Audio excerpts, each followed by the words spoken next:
I wanted to add a point also on the sanctions, because the sanctions on Syria actually predate the war in Syria. The first U.S. sanctions in Syria began 1998, and then onerous sanctions on Syria 2003, at the time of the U.S. war in Iraq, the invasion, the occupation, and reaching even more extreme forms, of course, in 2011. But really, each time meant to create shortages, impede development, and the other point I wanted to add is just very important that Eva described the centers for the displaced, because overwhelmingly the more than 6 million displaced within Syria are taken care of by the government. And the centers that I saw for the displaced was probably the most impressive thing. That it's not, you could visit so many countries and see the sheer number of children begging on the street, completely destitute, no one taking care. And in Syria, in the midst of war, the displaced are housed in schools, in community centers.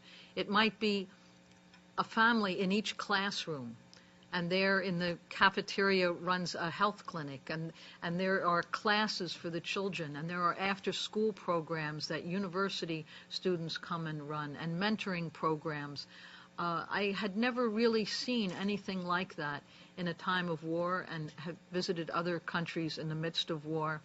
But this effort by the government to in every way not just provide food, but provide for the health, for the healing of the population, providing psychological counseling, and especially providing these mentoring programs for the children.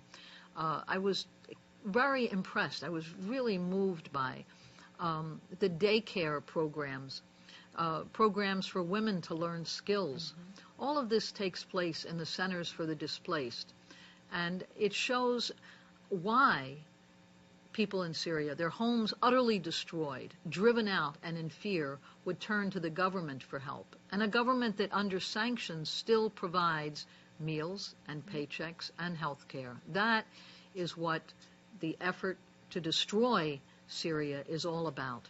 And I think right here, for all of us who are fighting in the U.S. for health care and for jobs and human needs, we need to look at, in the richest country of the world, the inability here and the determination, even under war conditions, to provide this in Syria.